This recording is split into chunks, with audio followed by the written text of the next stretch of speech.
The recycled air tasted like metal and ozone as I settled into my monitoring station for another routine shift. Around me, the holographic displays flickered to life with their familiar cascade of data streams. Thousands of glowing threads representing communications flowing between the inhabited worlds of our sector. The sterile hum of the monitoring equipment filled the chamber, a constant white noise I'd grown so accustomed to that silence would have felt unnatural. I am Zara 9, Communications Officer for the Galactic Council's Proxima Station, and for the past 8 cycles, I've been tracking the electromagnetic chatter of 47 different species across 12 star systems. It's methodical work, mostly automated, but someone needs to watch for anomalies. Today's scan should have been like any other. My primary console chirped softly as the overnight data compilation finished processing. I pulled up the sector-wide communication summary, expecting the usual chaos of interstellar gossip, trade negotiations, and scientific exchanges. The Altarians were always broadcasting their poetry. The Kepler colonies never stopped arguing about mining rights. And Earth. I paused, my 3-fingered hand hovering over the holographic interface. Where Earth's data stream should have been, that brilliant, constant river of electromagnetic noise that had characterized human civilization for over 2 centuries. There was nothing. Just a flat line stretching back through the archive. My throat sacs constricted with unease. I pulled up Earth's transmission history, scrolling backward through the timestamps. 6 months ago, the humans had been their typical, gloriously chaotic selves. Radio broadcasts, television signals, internet traffic, satellite communications, all of it pouring into space, the magnificent cacophony that made Earth one of the most monitored worlds in the galaxy. Then, at exactly 1423 Galactic Standard Time, 184 days ago, it all stopped. Not gradually, not piece by piece, all at once, as if someone had thrown a switch and turned off an entire planet's voice. I ran the scan again, certain there had to be an equipment malfunction. The holographic display refreshed, but the results remained the same. Earth's communication thread hung in the data stream like a severed nerve, pulsing with the ghost of signals that were no longer there. My skin began to shift to the pale blue of anxiety, an involuntary response I couldn't suppress. In 8 cycles of monitoring, I had never seen anything like this. Civilizations didn't just go quiet overnight, especially not humans who seemed physically incapable of electronic silence. I cross-referenced the data with the backup monitoring stations at Vega and Wolf 359. Same results. Whatever had happened to Earth's communications wasn't a local sensor failure or interference pattern. It was real. The recycled air suddenly felt thinner, harder to process through my respiratory slits. I found myself checking and rechecking the timestamps, hoping I'd made an error. But there it was, stark and undeniable. Earth had been silent for exactly 6 months, and somehow, until this moment, no one had noticed. Or rather, I realized with a chill, the automated alerts that should have flagged such an anomaly within days had been quietly suppressed, buried in a backlog of low-priority items by someone with administrative access. Someone who didn't want the council looking too closely at Earth just yet. My hands trembled slightly as I initiated a priority flag on Earth's file. Whatever had happened to humanity, it was my responsibility to report it. But as I stared at that flat, dead line where Earth's voice should have been, a cold certainty settled in my chest. Something was very, very wrong. I needed to understand what I was dealing with, so I pulled up Earth's historical transmission logs. My 3-fingered hands danced across the crystalline interface, calling up decades of archived data that painted Earth as the galaxy's most prolific communicator. The first recording that materialized in the chamber made me flinch, a burst of what humans called rock music from their late 20th century, all screaming guitars and pounding percussion that seemed to assault every frequency at once. I quickly lowered the volume, but even muted, I could feel the raw energy radiating from the speakers embedded in the walls. It was so alive, so chaotic and beautiful and utterly human. I scrolled deeper into the archives, and the chamber filled with a symphony of human existence. Children's laughter bubbled up from some entertainment broadcast, mixing with the urgent cadence of news anchors reporting everything from weather patterns to political upheavals. There were heated debates about something called pineapple on pizza that had somehow warranted 3 hours of passionate discourse. Academic conferences where humans shared their latest discoveries about quantum mechanics and agricultural techniques with equal enthusiasm. The sheer volume of it all was staggering. Where most species sent carefully curated diplomatic transmissions and essential scientific data, humans broadcasted everything. Their fears, their joys, their mundane daily routines, their deepest philosophical questions. They had game shows where people jumped around screaming over household appliances. They transmitted cooking instructions for something called sourdough starter, with the same reverence other species reserved for religious ceremonies. My confusion deepened as I realized just how constant their chatter had been. Earth's communication array never slept. While their planet rotated, different regions picked up the conversation, creating an endless stream of music, arguments, stories, and random observations about their weather. They seemed incapable of experiencing anything without immediately sharing it with the entire galaxy. I pulled up a transmission from just 7 months ago, a human child's birthday party where they sang in harmony while the child made a wish over burning candles. The pure joy in their voices echoed off the monitoring station's metallic walls, and I found myself smiling, despite my growing worry. These weren't just random broadcasts. They were glimpses into the soul of an entire species that seemed to find wonder in everything. But then, nothing. The recording stopped as abruptly as if someone had severed every transmission cable simultaneously. The silence that followed felt like a physical weight pressing against my chest, made more oppressive by the memory of all that beautiful noise.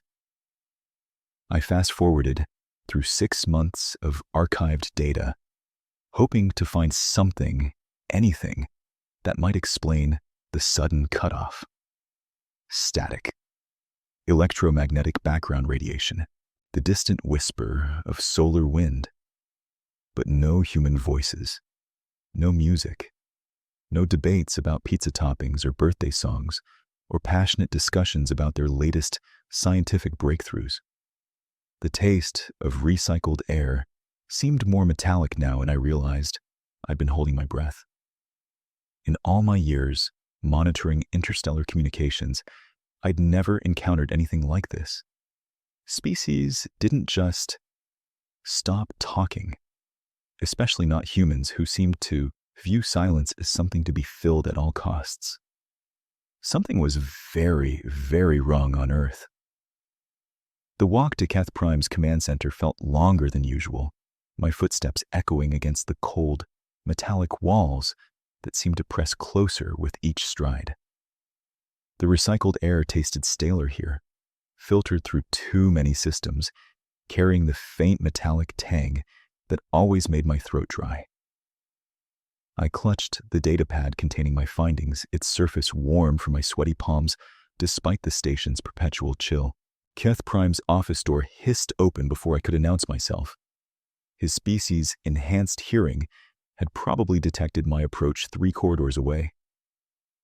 The Valorian sat hunched over his command console, his massive frame dwarfing the ergonomic chair that had been specially designed for his physiology. Without looking up, one of his secondary arms gestured for me to enter, while his primary hands continued manipulating holographic displays. Zara 9. His voice rumbled like distant thunder, the universal translator struggling with the subsonic frequencies. Your request for an urgent meeting better have merit. The Andromedans are threatening to withdraw from the trade negotiations again. I stepped forward, fighting the urge to clear my throat. Sir, it's about the Earth communications blackout. It's been exactly 6 months and I've run every diagnostic. Earth. The single word carried such dismissive weight that it seemed to suck the oxygen from the room. Cath Prime finally turned to face me, his 4 eyes blinking in sequence, a sign of barely contained irritation. The sulfurous scent that always clung to his species intensified, making my eyes water. Those chaotic primates changed their communication patterns more frequently than I shed skin cells. Last cycle, they were obsessed with something called social media silence protests. The cycle before that, they declared a digital detox week that lasted 3 months. But sir, this is different. I held up the datapad, its screen casting blue light across my face. The silence began simultaneously across all frequencies. Every single transmission source, military, civilian, scientific, even their entertainment broadcasts. It's not gradual like their previous experiments. It's like someone threw a switch and enough. Cath Prime's massive hand slammed against his desk, the sound reverberating through the metallic walls like a gong. His sulfurous scent now filled the entire room, making me dizzy. Humans are unpredictable. It's their defining characteristic. Remember when they spent 2 years broadcasting nothing but mathematical sequences because they thought it would elevate consciousness? Or when their entire planet went silent for a week to listen to the universe? I wanted to argue, to explain that this felt fundamentally different. But the dismissal in his 4-eyed stare was absolute. The cold metal walls seemed to close in around us, amplifying the tension. File your report through standard channels, he continued, turning back to his console. If Earth hasn't resumed communications in another 6 months, we'll consider sending a probe. Until then, focus on species that matter. The Centaurian Mining Consortium needs our communication protocols updated, and the Vegan Diplomatic Corps is requesting enhanced encryption for their peace talks. As I left his office, the metallic corridor felt even colder, and the taste of recycled air couldn't wash away the bitter certainty settling in my stomach. Something was wrong. Terribly wrong. And I was completely alone in knowing it. The next shift couldn't come fast enough. I spent the intervening hours pacing my quarters, running probability calculations that all came back wrong. 6 months of absolute silence from the most communicatively active species in the galaxy? The math alone suggested something catastrophic. When the monitoring station finally emptied for the sleep cycle, I made my decision. I slipped back into the communications bay, my footsteps echoing off the curved walls. The station's night cycle lighting cast everything in deep blue shadows, making the control panels look like glowing eyes watching my every move. My hands trembled slightly as I approached the deep-range scanning array, equipment we were only supposed to use under direct council authorization. The activation sequence required my biometric signature.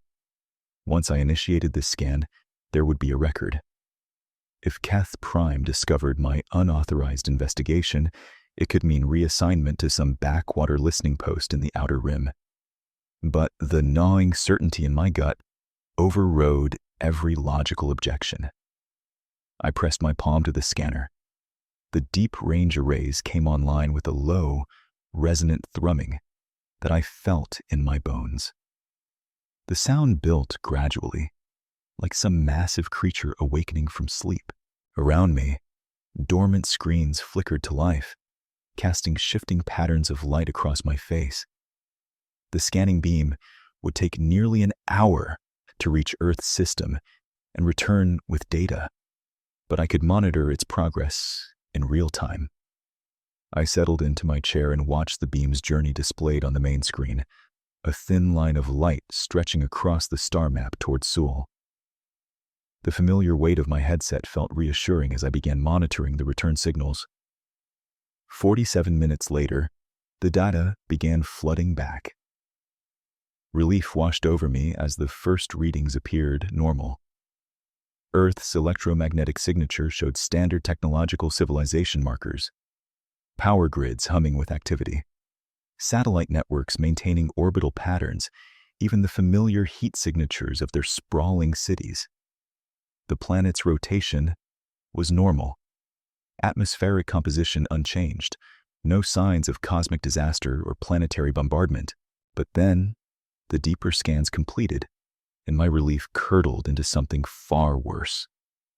A constellation of green lights populated my displays, each one indicating normal planetary functions. Traffic patterns in major cities showed typical flow. Thermal imaging revealed millions of heat signatures moving in predictable patterns. Weather systems cycled normally. Even their primitive nuclear reactors showed standard output levels. Everything was functioning exactly as it should be. Except for one impossible detail. Not a single electromagnetic transmission was emanating from the planet's surface. Not one radio wave, television signal, cellular communication, or data stream. The scanning array's sensitivity could detect a child's toy walkie-talkie from 3 solar systems away, yet from Earth, a planet that had been broadcasting everything from love songs to mathematical theorems for over a century, there was absolute silence. I stared at the contradictory data until my eyes burned. A functioning civilization that had somehow stopped communicating entirely, all at once, while maintaining every other aspect of normal operation. The thrumming of the scanning arrays seemed to grow louder in the silence, and I realized I was holding my breath. Whatever had happened to Earth, it wasn't natural disaster or technological failure. It was something far more deliberate and far more terrifying. The relief I'd felt from the normal technological signatures evaporated as I dove deeper into the archives. Something about the timing nagged at me, the precision of it, the way every single transmission had simply stopped, not faded, not gradually decreased. Stopped. I pulled up the cross-reference protocols, my fingers dancing across the neural interface as I connected to monitoring stations across 3 spiral arms. The Andorian outpost, the vegan relay, even the distant Centauri beacon. Every station that had been tracking Earth's cacophonous broadcasts. The first timestamp made my respiratory slits flutter. 14:23:17 Galactic Standard Time. The second, 14:23:17 GST. The third, 14:23:17 GST. My bioluminescent patches began pulsing an anxious yellow-green as the pattern emerged across my displays. Every monitoring station, separated by hundreds of light years, recording the exact same moment. Not approximate, not within a few seconds. Exact. I brought up the audio archives, my hands trembling as I navigated to that precise timestamp. The cacophony was overwhelming at first. Thousands of human radio signals, television broadcasts, cellular communications, satellite transmissions, all layered into the beautiful chaos that had made Earth the loudest planet in our galactic neighborhood. Then, at 14:23:17, it hit a wall. The silence wasn't gradual. It wasn't a fade or a power down sequence. 1 nanosecond, there were millions of human voices chattering across the electromagnetic spectrum, and the next, there was nothing. Not even static. The archived recording showed the waveform as a jagged mountain range of activity that ended as cleanly as if someone had drawn a line with a molecular blade. My throat sacs constricted. This level of coordination was impossible. Earth's communications infrastructure spanned the entire planet. Millions of independent transmitters, countless personal devices, emergency systems, military networks, deep space probes. For everything to stop simultaneously would require... The timestamp data glowed an ominous red on my displays as the implications crashed over me. This wasn't a solar flare. It wasn't a technical failure. It wasn't even an invasion. Not a conventional one. Whatever had silenced Earth had somehow reached across an entire planet and switched off every electromagnetic transmission at exactly the same instant, across all frequencies, in all locations. I pulled up a three-dimensional model of Earth's communication network as it existed 6 months ago, watching the data points blink from active green to dead black in perfect synchronization.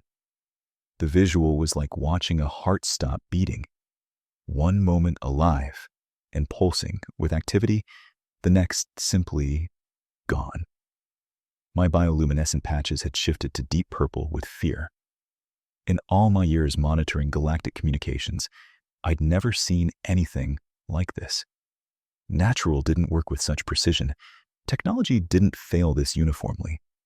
Even coordinated attacks left traces, showed patterns of propagation. This was something else entirely. Something that could reach across continents instantaneously and silence an entire technological civilization without leaving so much as an electromagnetic whisper. I stared at the red timestamp glowing on my screen. 14/23/17 GST. The moment Earth died, and something else began. I was still staring at the timestamp data when Joran 7's distinctive clicking footsteps echoed through the monitoring chamber. His chitinous exoskeleton always made that sound when he was agitated. Rapid, staccato clicks like fingernails drumming on metal. I'd worked with him long enough to recognize the difference between his casual gait and his nervous scuttle. Zara 9. His voice carried that particular harmonic distortion that meant he was trying to keep calm. I need to speak with you. Privately. I glanced around the chamber. The emergency lighting had kicked in an hour ago when the primary illumination grid went into maintenance mode, casting everything in harsh amber shadows that made Joran's already imposing insectoid features look downright menacing. His compound eyes reflected the light like faceted gems, but I could see the way his antennae twitched. A dead giveaway that whatever he discovered had shaken him badly. What is it? I minimized the Earth data and turned to face him fully. The clicking intensified, his 6 legs shifting in what I'd learned was his species' equivalent of pacing. 3 ships, he said without preamble. 3 Council investigation vessels were dispatched to the Sol system over the past 4 months. All separate missions. All classified at Level 7 clearance. My stomach dropped. Level 7 meant the Council had been taking Earth's silence seriously. Seriously enough to send ships without announcing it to lower clearance personnel like us. Were? Past tense? Joran's mandibles clicked once, sharp and final. The ISV Diplomatic Harmony was sent first 2 months after the silence began. Standard reconnaissance protocol. They reached the outer edge of Sol system and transmitted their arrival beacon as required. He paused, his exoskeleton plates shifting in a way that made them catch the emergency lighting like armor. The sound was like distant rainfall on a tin roof. And then, I prompted, though part of me didn't want to know. Nothing. Complete communications blackout. The Council waited 2 weeks, then sent the ISV cultural exchange. Same result, arrival beacon, then silence. his compound eyes fixed on me, and I could see my own reflection multiplied dozens of times in their faceted surface. The third ship, the HFY Scientific Inquiry, was dispatched 6 weeks ago. Military escort, full sensor array, orders to maintain constant contact with Council Command. The clicking of his exoskeleton had become almost frantic now, a nervous percussion that filled the spaces between his words. I found myself holding my breath. Zara 9. They reached Sol System's outer boundary and transmitted their standard arrival confirmation. Signal was clean, strong, no interference. Then, exactly 17 minutes later, he stopped, his antennae drooping. The transmission cut off mid-sentence. The communications officer was reporting normal system readings when the signal just ended. Fear crept up my spine like ice water. 3 ships, 3 separate attempts to investigate Earth's silence, and all 3 had simply vanished the moment they got close to human space. Whatever had silenced Earth wasn't just affecting the planet.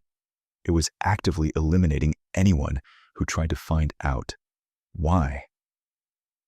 Joran, I whispered, how did you get access to level 7 intelligence?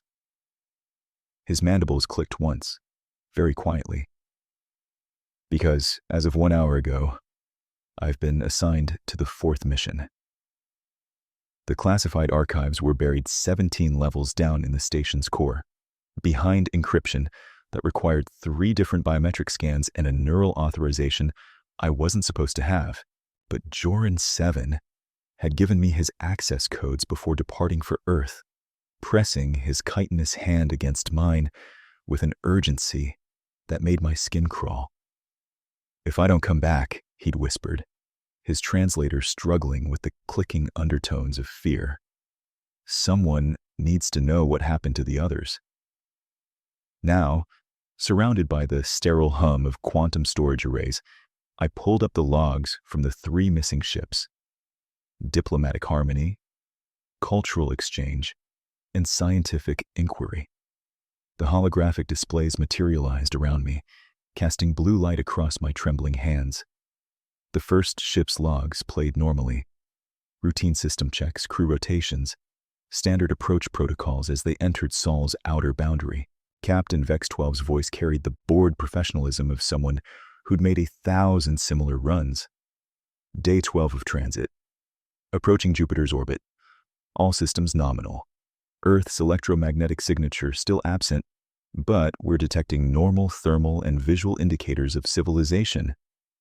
Preparing to static.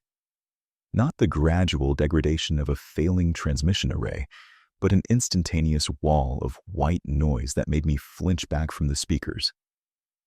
The timestamp showed the signal had lasted another 3 hours, but it was nothing but crackling emptiness that tasted like copper pennies and fear.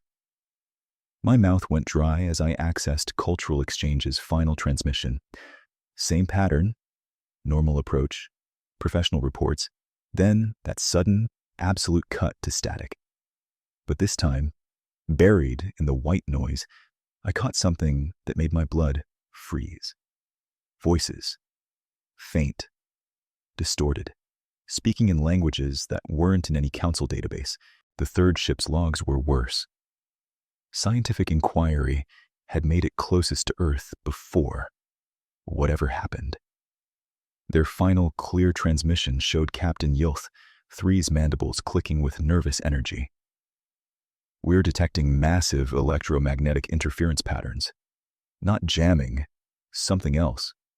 It's like the entire spectrum around Earth is occupied. Recommend we... The static hit like a physical blow, but this time it carried something else. Screaming. Not human screaming. The harmonic distress calls of my own people mixed with the subsonic terror songs of a dozen other species. All of them council crew members. All of them afraid. I stumbled backward, my chair clattering against the archive console.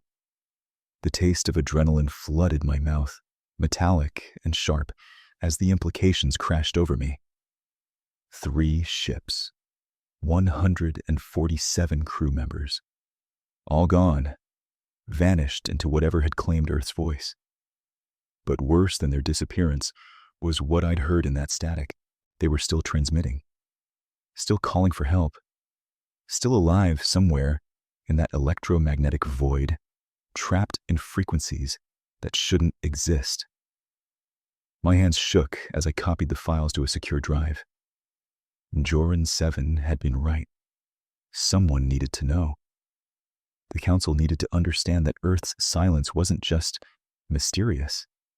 It was hungry, and it was spreading.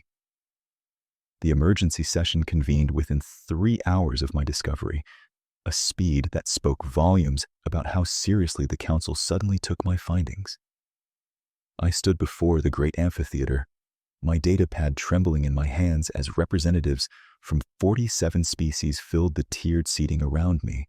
The air recyclers worked overtime, struggling to process the mixture of atmospheric requirements that created a cocktail of scents: ozone from the Catherian delegates, the sweet methane signature of the Bog Collective, and the sharp copper tang that always accompanied Joran's people when they were agitated.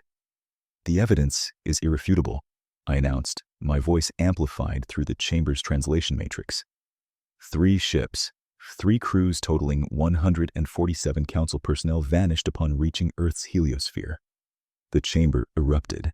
Keth Prime's sulfurous scent spiked as he rose from his seat, his vocal sacs inflating with indignation. "This is precisely the sort of panic-mongering I warned against." Panic-mongering? The Arcturian ambassador's bioluminescent patches flared brilliant orange with rage, casting shifting shadows across the curved walls. "You would call the loss of 3 ships panic-mongering?" I watched the chaos unfold with a mixture of vindication and horror. For months, I'd been the lone voice insisting something was catastrophically wrong. Now, faced with undeniable proof, the Council was fracturing before my eyes. The Centaurian delegate's translator crackled with static as she spoke, her crystalline form refracting the emergency lighting into prismatic rainbows. "We must quarantine the entire Sol system immediately. Whatever eliminated our ships could spread." "Quarantine an entire system base?" The representative from the Vegan Collective's tentacles writhed in agitation, releasing clouds of phosphorescent spores.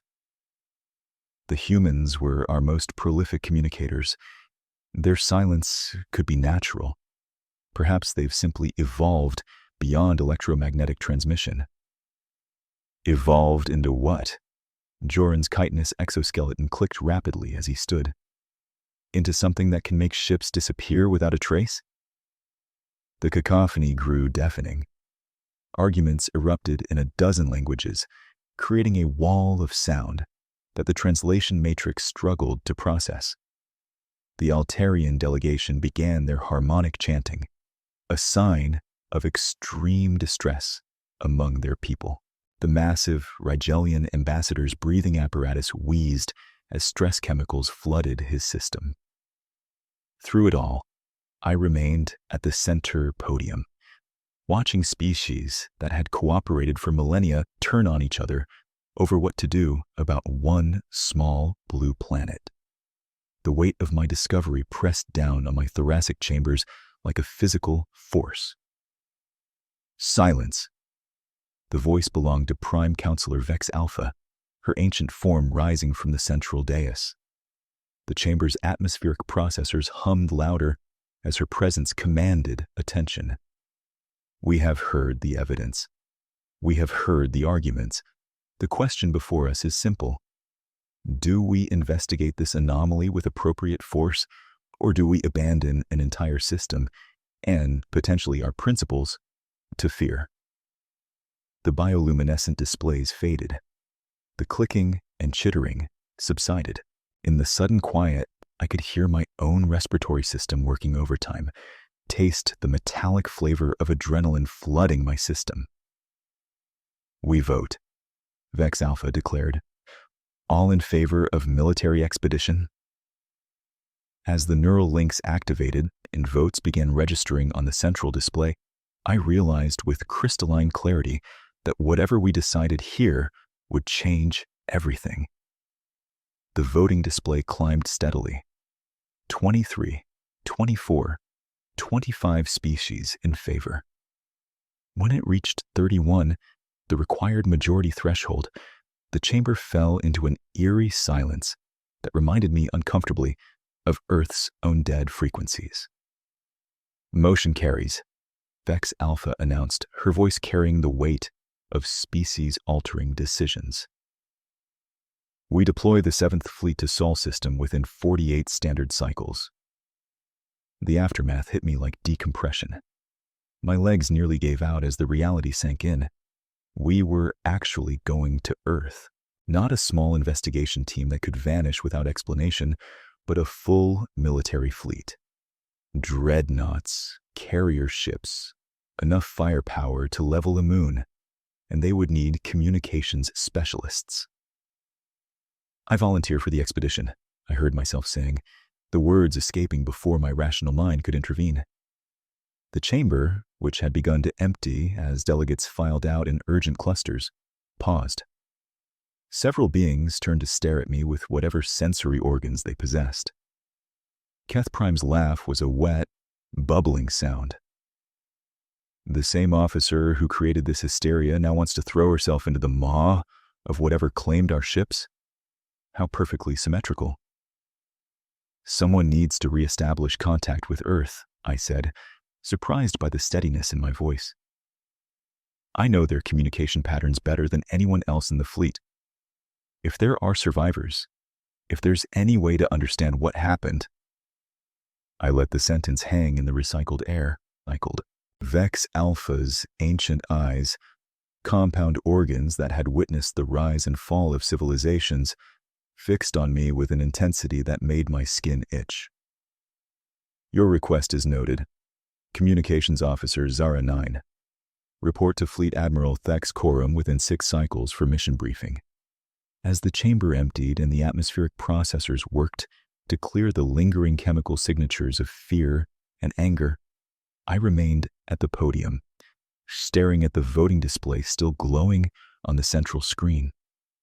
31 species had just committed to potentially the largest military operation in Council history. All because of Earth's silence. All because I couldn't let the mystery go. The weight of that responsibility settled in my thoracic cavity like a stone, and for the first time since discovering Earth's dead frequencies, I wondered if some silences were meant to remain unbroken. But it was too late for such doubts now. In 48 cycles, I would be aboard a dreadnought, heading toward a system that had already swallowed 3 ships whole. The emergency lighting dimmed as the chamber systems entered standby mode, leaving me alone with the echo of my own breathing and the distant hum of a space station preparing for war. The Harmony's edge shuddered beneath my feet as its massive engines throttled down from hyperspace velocity. Through the reinforced viewport of the communications bay, the Sol system spread before us like a familiar constellation, one I'd studied in countless archived transmissions over the years. Jupiter's great red storm swirled in the distance. Saturn's rings caught light like scattered diamonds, and there, still weeks away at our current approach speed, hung the blue-white marble that had once been the galaxy's most talkative world. I pressed my palm against the cool transparasteel, feeling the dreadnought's engines thrumming through the hull. 12 ships comprised our fleet, the largest military expedition the Council had mounted in 3 centuries. Through my neural link, I could sense the electromagnetic signatures of our escort vessels, the destroyers, Silent Dawn and Keth's Wrath, the science vessel Deep Current, 9 support craft bristling with sensors and weapons. All of them maintaining perfect formation as we glided toward whatever had swallowed 3 investigation teams whole. Zara 9, initial scan report. Admiral Vex Prime's voice crackled through the comm system, her Altarian accent sharp with tension. I activated my console, watching as data streams cascaded across holographic displays. The scanning arrays painted a picture that should have been reassuring. Planetary rotation normal, atmospheric composition stable, gravitational signatures consistent with a thriving world. The familiar dance of artificial satellites still traced their orbits around Earth's equator, but the electromagnetic spectrum remained a void. All planetary functions appear nominal, I reported, my voice steadier than I felt. Thermal readings indicate active population centers. Weather patterns suggest functioning ecosystems. But, Admiral, I paused, double-checking readings that couldn't possibly be accurate. There's absolutely no electromagnetic emission from the surface, not even background radiation you'd expect from basic electrical activity. The silence that followed stretched like a held breath across the fleet's communication channels. I could taste the recycled air growing stale in my breathing apparatus, could feel sweat gathering beneath my uniform despite the ship's climate control. Confirmed readings across all vessels, reported Science Officer Narn 12 from the deep current. It's as if every electrical device on the planet simply stopped. I stared at Earth's distant glow, remembering the cacophony that used to pour from that little world. Radio waves carrying music and laughter, data streams pulsing with human creativity, the constant chatter of a species that seemed incapable of staying quiet. Now, it hung in space like a beautiful corpse, perfectly preserved, but utterly silent. The Harmony's edge shuddered again as we adjusted course for optimal approach vector. Somewhere in the depths of the ship, I could hear the muffled sounds of crew members preparing for whatever we might find, weapons being charged, emergency protocols reviewed, prayers whispered in a dozen different languages. But all I could focus on was that terrible silence radiating from Earth like a wound in space itself, and the growing certainty that whatever had created it was watching us approach, counting down the distance between our fleet and the boundary where the other ships had vanished into frequencies that should not exist. The blue-white marble grew imperceptibly larger in the viewport, and I wondered if we were flying toward answers or toward the same fate that had claimed our predecessors.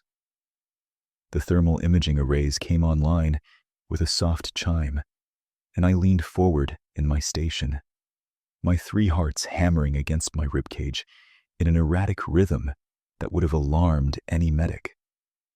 The data streams cascaded across my displays in brilliant cascades of orange and red, and for a moment, relief flooded through me so powerfully I nearly collapsed. Earth was alive. Millions upon millions of heat signatures moved across the planet's surface in the familiar patterns of civilization. Cities pulsed with the warm glow of inhabited structures. Transportation networks showed the steady flow of vehicles along established routes. Agricultural zones radiated the distinctive thermal patterns of active cultivation. Even the orbital installations around Earth registered normal heat output from life support systems. "Thank the void," I whispered, my voice barely audible over the constant hum of the ship's systems. "They're alive. They're all alive." But as I began correlating the thermal data with electromagnetic readings, my relief curdled into something far worse than the fear I'd carried for 6 months. My 3-fingered hands trembled as I ran scan after scan, each one confirming what my mind refused to accept. The electromagnetic spectrum around Earth was completely, utterly dead. Not just quiet, dead. Where there should have been the familiar chaotic symphony of human civilization, radio waves, television broadcasts, cellular networks, satellite communications, even the basic electromagnetic signatures of simple electronics. There was nothing. An absolute void that made the space between galaxies seem chatty by comparison. "This is impossible," I muttered, running the scans again. The thermal readings showed humans moving through their cities, working in their fields, living their lives. But, according to every electromagnetic sensor we had, they might as well have been ghosts. Commander Vex 9 materialized beside my station, her crystalline form refracting the display light into nervous rainbows across the walls. "Report, communications officer." I gestured at the split-screen display with one trembling hand. "Commander, the thermal scans show normal population distribution and activity. Approximately 8.2 billion humans, all exhibiting standard biological heat signatures. Cities are functioning. Agriculture is active. Transportation networks are operational." "That's good news, isn't it?" Her voice carried a hope that made what I had to say next even more devastating. "No, Commander, it's not." I switched the display to show the electromagnetic spectrum analysis, a flat line that stretched across every frequency we could monitor. Every single electromagnetic device on the planet has been systematically destroyed or disabled. Not damaged, destroyed. Cell towers, radio transmitters, television stations, satellite uplinks, even basic electronics. The humans are alive, but they've been stripped of every piece of technology that could send a signal beyond their atmosphere. The silence that followed was broken only by the steady thrum of the ship's engines and the distant whisper of recycled atmosphere through the ventilation systems. I could taste the metallic tang of fear pheromones beginning to permeate the bridge as other officers absorbed the implications. "Commander," I continued, my voice barely steady, "this level of coordination, it would require simultaneous action across an entire planet. Every electromagnetic device destroyed at the same moment, without harming the humans themselves. Whatever did this had help." Commander Vex 9 finished, her form flickering with stress patterns. "Or the humans did it themselves." The decision came from Admiral Vextal herself. "Send a single shuttle down to establish contact. As communications officer, I'd be going with the diplomatic team whether I wanted to or not." My hands trembled as I calibrated the emergency beacon that would, hopefully, alert the fleet if something went wrong. The shuttle bay felt cavernous as our small crew of 6 gathered around the sleek diplomatic vessel. Captain Morix-4's breathing apparatus wheezed more rapidly than usual, and I could smell the sharp ozone scent that Joran 7 emitted when nervous. His solo 4th mission had been cancelled when the Council approved the full fleet expedition, and he'd been reassigned to our diplomatic team instead. Even our pilot, the usually unflappable Yala Prime, kept running pre-flight checks for the 3rd time. "Remember," Admiral Vextal's voice crackled through the comm as we sealed the hatch, "maintain constant contact. Any irregularities, any deviation from protocol, and you return immediately." The descent through Earth's atmosphere should have been routine. Instead, it felt like sinking into a tomb. No radio chatter from air traffic control, no satellite pings, no electromagnetic signatures whatsoever. Just the whistle of air over our hull and the steady thrum of our own engines. Sounds that seemed too loud in the absolute silence of Earth's airwaves. Then I saw them. Flashes of light from the surface below, rhythmic and deliberate. My training kicked in as I analyzed the pattern. "Captain," I said, my voice barely steady, "they're using heliograph signals. Morse code." The flashing mirrors caught sunlight in precise bursts from what had once been Central Park. Dash, dot, dash, dot, dash, dash, dash, dot, dot, dot. What are they saying? Morix 4 asked, his translator unit the only electronic sound in our cabin. I watched the pattern repeat, my throat growing dry. Come down. Safe. Talk needed. Relief flooded through me so suddenly my knees went weak. They were alive, organized, communicating. But as I watched those primitive light signals continue their patient repetition, something cold settled in my stomach. This wasn't panic or desperation. This was control. Calculated, strategic. How do they even know we're here? Joran 7 clicked nervously. Without radar, without any detection equipment. I looked down at the sprawling city below us, at the millions of thermal signatures moving through streets that should have been blazing with electronic activity. Instead, I saw campfires, torches, and those methodical mirror flashes positioned with military precision across multiple rooftops. They're watching the sky, I whispered. Manually, with telescopes maybe, or just, I swallowed hard, just with their eyes. The shuttle touched down a cleared area where Yankee Stadium used to be. Through the viewport, I could see figures approaching, humans in simple clothing, walking with purpose, but no apparent fear. One carried a large mirror, still flashing signals. Another held what looked like a primitive torch, but it was their faces that made my blood freeze. Calm, prepared, as if they'd been expecting us, as if this entire scenario, our approach, our confusion, our cautious descent, was exactly what they'd planned for. Zara 9, Captain Morix 4 said quietly. Are you reading any electromagnetic signatures from those humans? Any implants, devices, anything? I checked my scanners twice, then a third time. Nothing, sir. They're completely analog. The lead human raised his hand in what appeared to be a peaceful greeting, but his eyes never left our ship. Behind him, more figures emerged from the shadows of ruined buildings. Dozens, then hundreds, all moving with the same eerie coordination. How are they organizing without any communication devices? Joran 7's chitin rattled against his harness. Look at that formation. That's military precision. I watched through the viewport as the humans arranged themselves in a perfect semicircle around our landing site. No shouting, no visible signals, just fluid movement like a choreographed dance they'd practiced 1,000 times. The hair on my arm stood up. Sir, I said, my voice catching, I'm detecting something else. Vibrations in the ground rhythmic like drum beats, but I can't locate the source.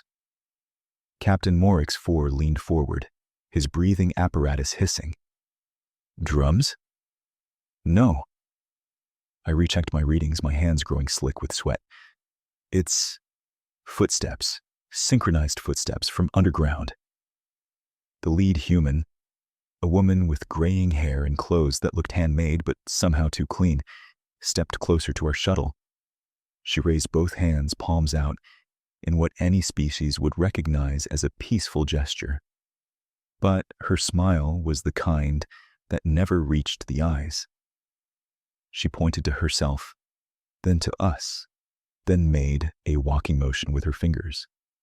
The message was clear. Come out. Talk. We could stay in the shuttle, Yala Prime suggested, but her voice lacked conviction.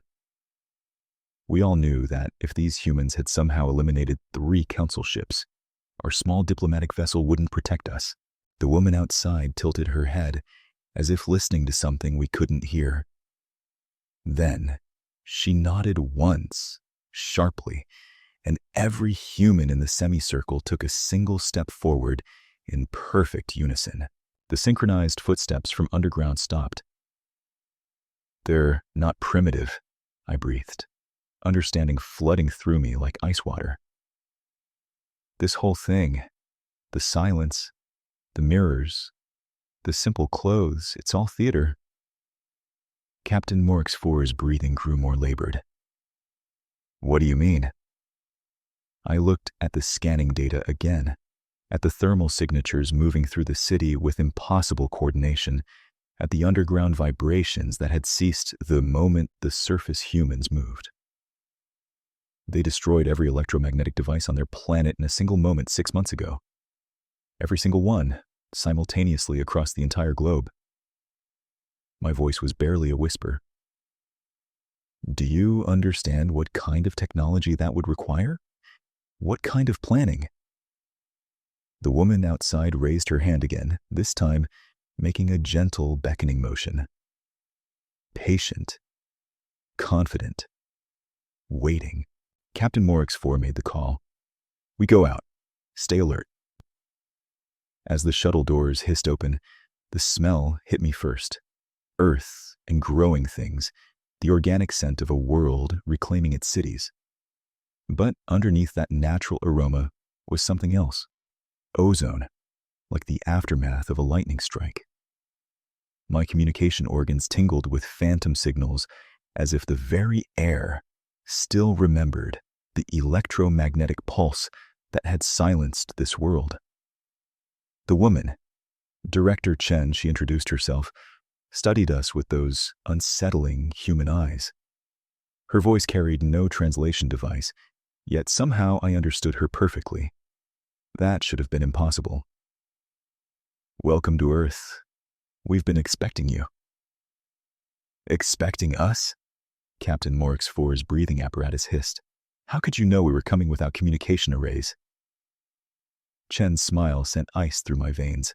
It was the smile of someone holding all the cards in a game the other players didn't even know they were playing. We've been monitoring your approach for weeks, she said calmly.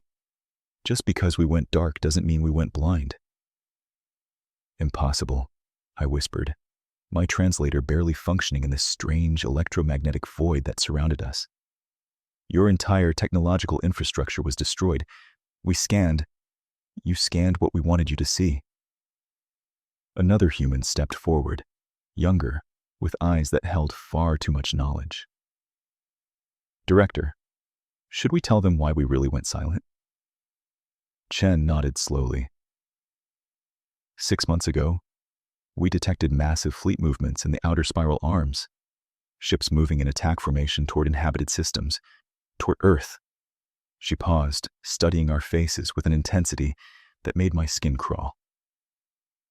We realized we had perhaps a year before they arrived, so we made a choice. What choice? Captain Morix 4 demanded. We decided to disappear, Chen said simply. Every electromagnetic device on Earth destroyed simultaneously, every satellite brought down, every radio tower silenced. In one coordinated moment, we erased ourselves from the galactic communication grid. The implications hit me like a physical blow. The precision required, the technology to coordinate such an action across an entire planet simultaneously, suggests we're not quite as primitive as your council believes, the younger human finished. The question is, are you here as friends, or are you advanced scouts for the invasion fleet? Around us, I suddenly noticed more humans had appeared. They still wore their simple clothes, still moved with that unsettling coordination. But now, I could see what my translator had been trying to process. Their confidence wasn't human. It was predatory. We weren't meeting with refugees. We were surrounded by apex predators who had just revealed they'd been hunting something far more dangerous than us. Director Chen led our diplomatic team toward what appeared to be a collapsed subway entrance. This way, please. I think it's time you understood what we've really been doing these past 6 months. My translation device struggled with the subtle inflections in her voice, but I caught something that made my dorsal fins twitch with unease, pride mixed with barely contained threat. She pressed her palm against what looked like rusted metal debris. The entire section shimmered and dissolved, revealing a pristine elevator shaft that descended far deeper than should have been possible.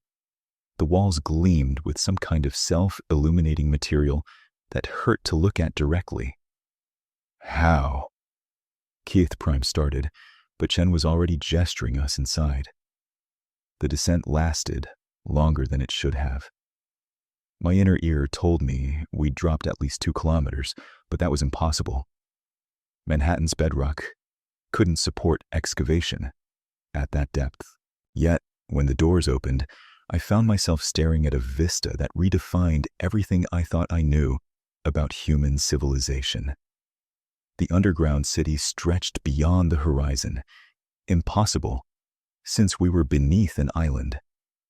Towers of crystalline material spiraled upward, their surfaces crawling with equations that rewrote themselves faster than my enhanced cognition could follow. The air hummed with frequencies that made my entire body vibrate in harmonic resonance, and I realized with growing horror that the technology surrounding us was manipulating space-time itself. "Welcome to New Geneva," Chen said, watching our reactions with those disturbingly intelligent human eyes. Population: approximately 800 million. We've been building this for the past 40 years. Joran 7's translator sparked and died as he tried to speak. The electromagnetic interference down here was beyond anything in council databases, but it wasn't chaotic. It was controlled, purposeful, operating on principles that made our most advanced physics look like children playing with rocks. Floating platforms carried humans dressed in garments that seemed to be made of liquid light. In the distance, I glimpsed weapons that defied description, structures that folded space around themselves, artillery that appeared to be firing into other dimensions entirely. The casual way the humans operated this technology suggested they'd mastered it completely. "You've been watching us for centuries," Chen continued, her voice carrying clearly despite the impossible acoustics. "Cataloging our radio signals, our primitive rockets, our quaint nuclear weapons. The whole time, we've been watching you back, learning, adapting, preparing." A child ran past us chasing what looked like a pet that existed in 7 dimensions simultaneously. The casual impossibility of it made my breathing apparatus seize up. The electromagnetic pulse that destroyed our surface technology? Chen smiled, and I finally understood why human expressions had always seemed so unsettling. That was us. We needed to go dark while we finished the final preparations. You see, we detected something approaching our galaxy, something that even your council doesn't know about yet. She gestured toward a display that materialized in the air before us. Star charts showing fleet movements that dwarfed our expedition. Ships using technology that looked disturbingly familiar. We've been expecting company, and now that you're here, we can finally tell you what's really coming. Ambassador Chen led us to what she called the Strategic Operations Center, a vast chamber that hummed with the quiet efficiency of technology I was only beginning to comprehend. The walls curved impossibly high above us, lined with displays that showed star charts spanning half the galaxy. My translator struggled with the rapid-fire human conversations happening around us, but the urgency in their voices needed no translation. "The invasion fleet you're concerned about," Chen said, gesturing to a massive holographic display that materialized before us, "isn't hypothetical. It's real, and it's been approaching for 8 months. The display showed a section of space I recognized. The Outer Rim territories where several council member worlds had gone dark recently. What I hadn't known was why. Now, watching the tactical projection, I saw a massive armada of ships bearing council markings moving in perfect formation toward populated systems. "Rogue faction," Chen continued, her fingers dancing across controls that responded to thought as much as touch. "Your own intelligence networks were compromised. They've been planning this for decades. Complete galactic subjugation under a pure council ideology. My respiratory slits sealed involuntarily. The missing ships, the communications blackouts in the rim territories, it hadn't been random system failures. It had been conquest. "We detected their advanced scouts 9 months ago," another human said, approaching with data tablets that projected information directly into the air. "Our deep space monitoring arrays, gravitational sensors, and subspace resonance detectors, all housed in these underground facilities, picked up their preliminary invasion plans. They don't use electromagnetic frequencies, so our surface blackout didn't affect them at all. Earth was target number 7 on their list." The hologram shifted, showing Earth surrounded by projected attack vectors. I watched theoretical weapons tear through my home planet's defenses in simulation after simulation. Each one ended the same way: total planetary sterilization. "So you went dark," I whispered, finally understanding. "We went dark," Chen confirmed. "Destroyed every transmitter, every satellite, every piece of electromagnetic infrastructure that could give away our true capabilities. Made ourselves look like a dead world while we prepared. Through a transparent wall, I glimpsed something that made my cardiac chambers skip. Human children playing in an underground park, their laughter echoing off crystalline trees that provided both light and air purification. These people hadn't just hidden. They'd built a civilization that could survive indefinitely beneath the surface while maintaining the illusion of technological collapse above. "The 3 ships you sent," Chen said quietly, "their crews are alive. We couldn't risk letting them report back while the rogue fleet was still approaching, but we've kept them in comfortable containment. They'll corroborate everything once this is over." She extended her hand toward me, a gesture I'd learned meant alliance among humans. Her palm was warm, calloused from work I couldn't imagine, but steady as bedrock. "We're not asking you to trust us blindly," she said. "But in 72 hours, that rogue fleet will reach the Centauri system. We can stop them, but only if we work together." Looking around at the impossible technology, at the careful faces of beings who had sacrificed their entire electromagnetic civilization to protect not just themselves, but the galaxy itself, I felt something I hadn't experienced in my 3 centuries of life. Hope mixed with humbling respect. I took her hand. "Tell us what you need." The next 72 hours passed in a blur of preparation and revelation. The humans moved with terrifying efficiency, their underground civilization transforming from a hidden refuge into a war machine, the likes of which the galaxy had never witnessed.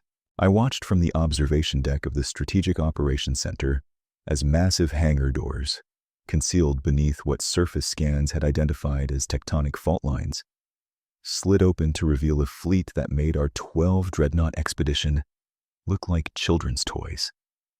Ships emerged from the Earth's crust like ancient leviathans rising from the deep. Not dozens, not hundreds, thousands. Each vessel was constructed from materials that didn't appear in any council database, their hulls shimmering with energy signatures that suggested they could fold space itself around them like a protective cloak. The smallest of them dwarfed our flagship. "The first fleet," Director Chen said, appearing beside me with that unsettling human silence. 40 years of construction and facilities that exist partially outside normal space-time. We started building long before we detected the pure council. We always knew the galaxy saw us as primitives, and we decided to be prepared for whatever threat might eventually come. Your scanners couldn't detect our facilities because, technically, they weren't entirely here. Admiral Vextal's mandibles clicked rapidly as she processed the sight before us. "How many ships total?" Chen's smile carried no warmth. "Enough." The fleet organized itself into formations that my tactical training couldn't parse, geometries that seemed to shift and flow like living things. At their center, a single vessel emerged that was larger than anything I'd ever seen. Its hull was covered in symbols that hurt to look at directly, equations that rewrote themselves faster than thought. "The Prometheus," Chen said. "Our command ship. Named for a figure from human mythology who stole fire from the gods and gave it to humanity." Her expression hardened. "The rogue fleet thinks they're dealing with primitives who can barely achieve faster-than-light travel. They're about to learn what happens when you underestimate humans." The battle began 47 hours later, at the edge of the Centauri system. I was aboard the Prometheus when the rogue fleet dropped out of hyperspace, 1,200 warships bearing the corrupted insignia of the Pure Council faction. Their leader, High Archon Vex Supremacy, broadcast his demands across all frequencies: unconditional surrender of all inferior species, starting with the humans who had dared to go silent. Director Chen listened to his ultimatum with an expression I'd come to recognize as dangerous patience.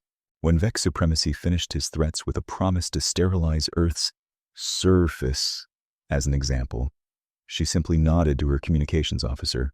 "Open a channel," she said, "wide broadcast. I want every ship in that fleet to hear this." The channel opened with a soft chime.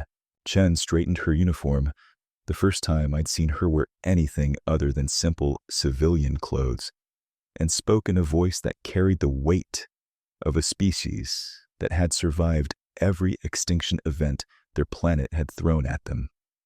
"High Archon Vex Supremacy. For 6 months, you have watched our world go silent and assumed we had fallen. You saw our radio waves cease and believed we had regressed to primitives. You approached our system with conquest in your hearts and contempt in your minds."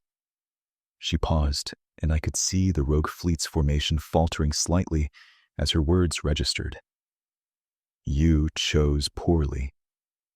The Prometheus's weapon systems came online with a sound like reality itself, groaning under stress. Around us, the human fleet, all 3,000 ships of it, emerged from folded space in perfect synchronization, surrounding the rogue armada in a sphere of gleaming hulls and impossible technology. "We gave you a chance to turn back," Chen continued. "Your scouts detected our silence and reported a dead world. Your strategists saw a primitive species ripe for conquest. We let you believe that, High Archon. We wanted you to come." Her voice dropped to something cold and final. "Because humanity never forgets those who threaten our children, and we never forgive those who plan their extinction." The battle lasted 17 minutes. It should have been longer. The rogue fleet had 1,200 warships crewed by warriors who had conquered a dozen systems. They had weapons capable of cracking planets and shields that could withstand sustained nuclear bombardment. By any conventional metric, they should have presented a formidable challenge, but humanity had spent 40 years preparing for this moment. The Prometheus fired first, a weapon that didn't launch projectiles or energy beams, but simply removed a section of space-time from existence. Where 12 rogue battlecruisers had been, there was suddenly nothing. Not debris, not expanding gas, nothing. The ships simply ceased to exist, erased from the universe as completely as if they had never been built.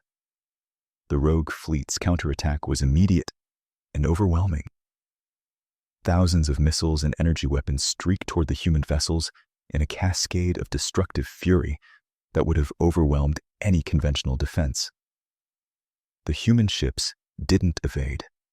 They didn't even raise shields. Instead, they folded space around the incoming weapons, redirecting them through dimensional loops that deposited them directly into the reactors of the ships that had fired them. 47 rogue vessels exploded in the span of 3 seconds, destroyed by their own munitions. High Archon Vex Supremacy's flagship tried to retreat. His engines flared to maximum power, but the human fleet had already sealed the exit vectors. Every hyperspace lane was blocked by vessels that existed partially outside normal physics, their hulls generating interference patterns that made faster-than-light travel impossible. The rogue commander's final transmission was a shriek of rage and terror that my translator struggled to process. "What are you? What have you become?" Director Chen's response was broadcast across the entire fleet. "We are what you made us, High Archon." For centuries, the galaxy dismissed humanity as primitive, chaotic, too emotional to be a threat. You saw our radio broadcasts and called us children. You watched our conflicts and called us savages. You never considered that we might be listening, learning, preparing. The Prometheus advanced toward the crippled flagship, its impossible hull glowing with energies that made my optical sensors ache. We became the monster under the galaxy's bed. And tonight, we're coming for those who thought they could harm our friends. The flagship's shields collapsed under a weapon I couldn't even perceive. One moment, they were intact. The next, they simply weren't there. Human boarding craft, small vessels that moved through space like predators through water, attached to the hull and disgorged soldiers in armor that bent light around their forms. 8 minutes later, High Archon Vex Supremacy was escorted onto the Prometheus's bridge and restraints that crackled with suppression fields. His once magnificent crest was torn, his armor scorched, his arrogance finally broken. He knelt before Director Chen with the desperate submission of a being who had finally understood how thoroughly he had miscalculated. "Mercy," he gasped, his translator mangling the word. "I surrender. My fleet surrenders. The Pure Council faction is finished." Chen looked down at him with an expression I couldn't read. "Yes," she said quietly. "It is." The remaining rogue ships, 412 vessels that had survived the 17-minute engagement, powered down their weapons and lowered their shields. Human prize crews boarded each one, taking prisoners with an efficiency that spoke of careful planning. Not a single surrendered vessel was destroyed. Not a single prisoner was harmed beyond what was necessary for capture. It was, I realized, the most devastating and the most merciful victory I had ever witnessed. The aftermath reshaped the galaxy. The Galactic Council convened an emergency session within days of the battle, but this time the chamber felt different. Where once humanity's representatives had stood alone against dismissive stares and condescending remarks, now they were surrounded by allies who had witnessed the truth of human capability. The rescued crews from the 3 missing investigation vessels testified to their humane treatment during captivity. The captured members of the Pure Council faction were tried and sentenced according to galactic law, their plans for species-wide genocide documented and condemned.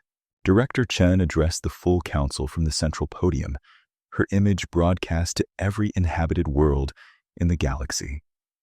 Behind her, holographic displays showed the evidence of the Pure Council's conspiracy.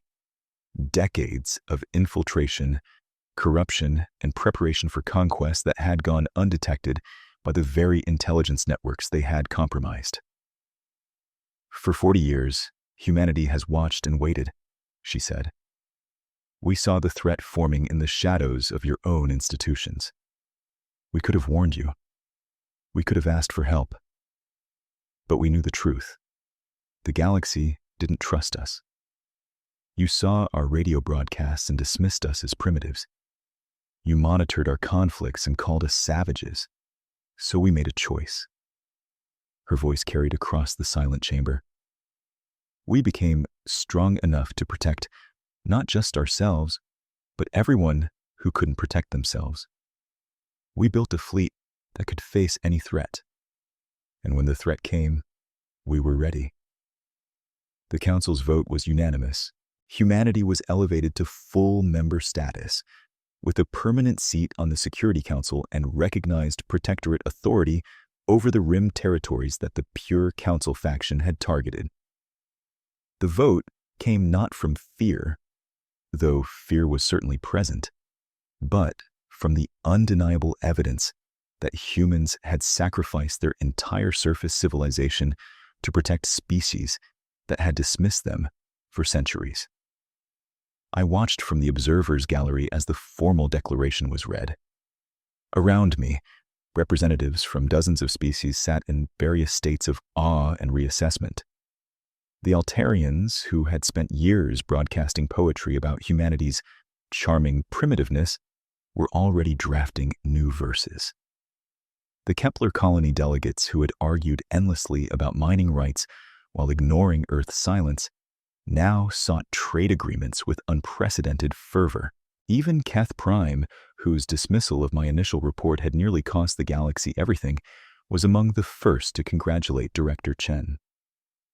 The rescued crews from the investigation vessels were returned to their homeworlds as heroes. The Pure Council prisoners were transported to specially constructed rehabilitation facilities where they would spend the rest of their lives confronting the consequences of their choices. High Archon Vex Supremacy, stripped of his rank and titles, was sentenced to witness the reconstruction of every world his faction had damaged, forced to watch as the species he had planned to enslave built new lives in the shadow of his failure. The galaxy had changed forever, and everyone knew it. 3 years later, I returned to Earth. The surface had been restored, not to its pre-silent state, but to something new.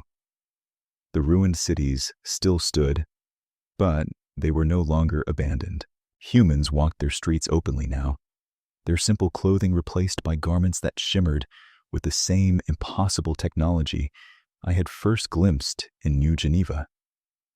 The electromagnetic spectrum hummed with human voices again, but now those voices carried conversations with dozens of other species. Earth had become a crossroads, a meeting place where the galaxy came to learn from the beings who had hidden their strength until strength was needed.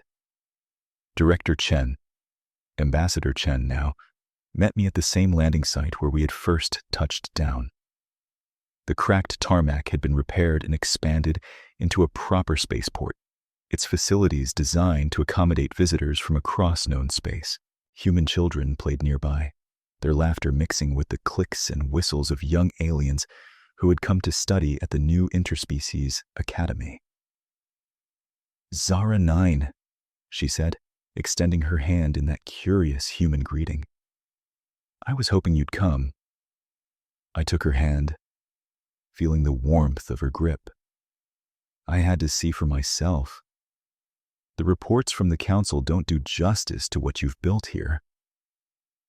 We walked on through the transformed city, past markets where human vendors sold technology that would have seemed like magic 3 years ago, past research facilities where scientists from 100 worlds collaborated on projects that pushed the boundaries of physics, past memorials to the Pure Council's victims and monuments to the fleet that had saved them. The underground cities are opening to the surface, Chen explained as we climbed a hill overlooking the new Manhattan. Another decade, and the transition will be complete. 800 million humans lived beneath the Earth for 40 years, awaiting for this moment.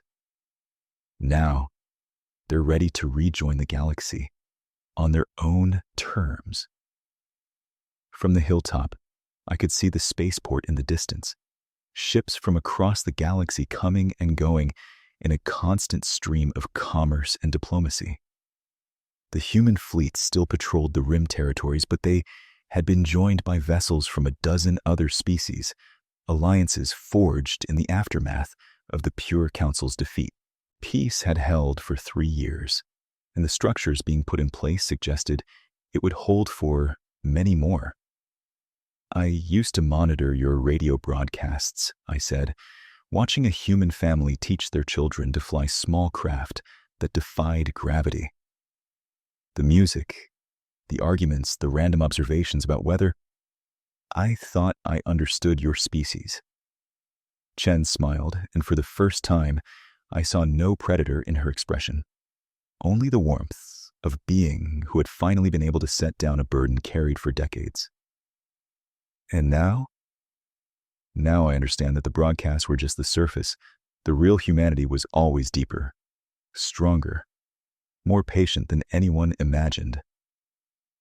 I turned to face her directly. "You waited 40 years, Ambassador.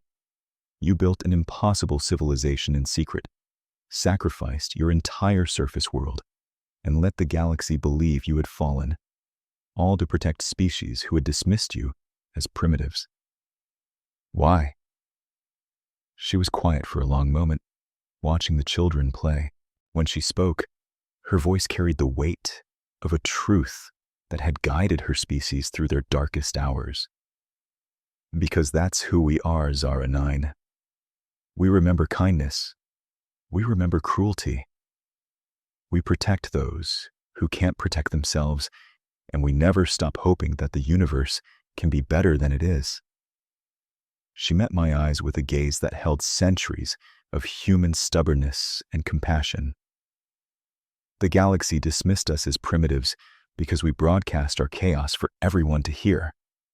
They never considered that a species capable of such open vulnerability might also be capable of the quiet strength needed to save everyone."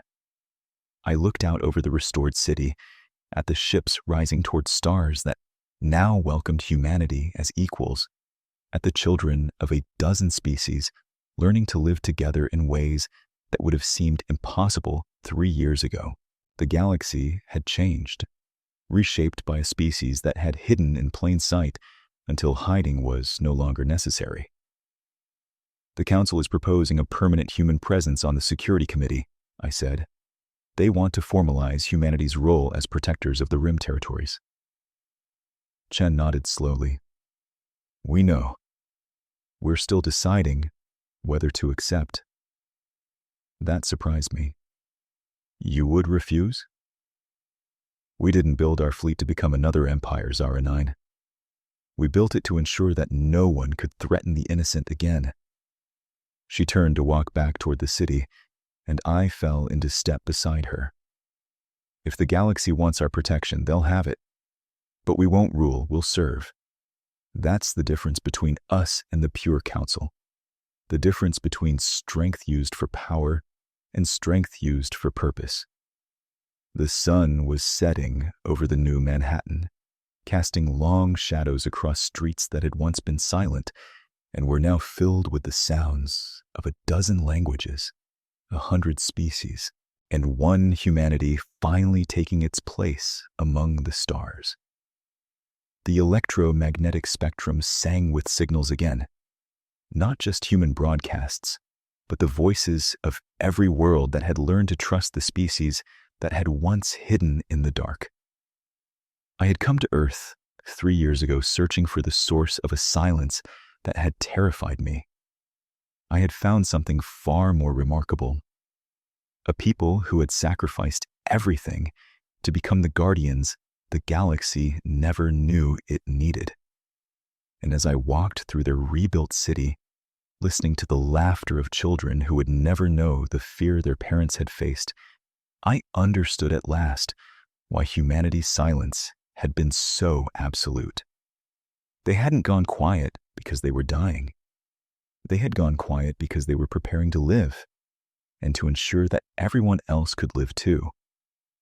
The galaxy would never forget that silence, or the species that had emerged from it, ready to protect the stars themselves.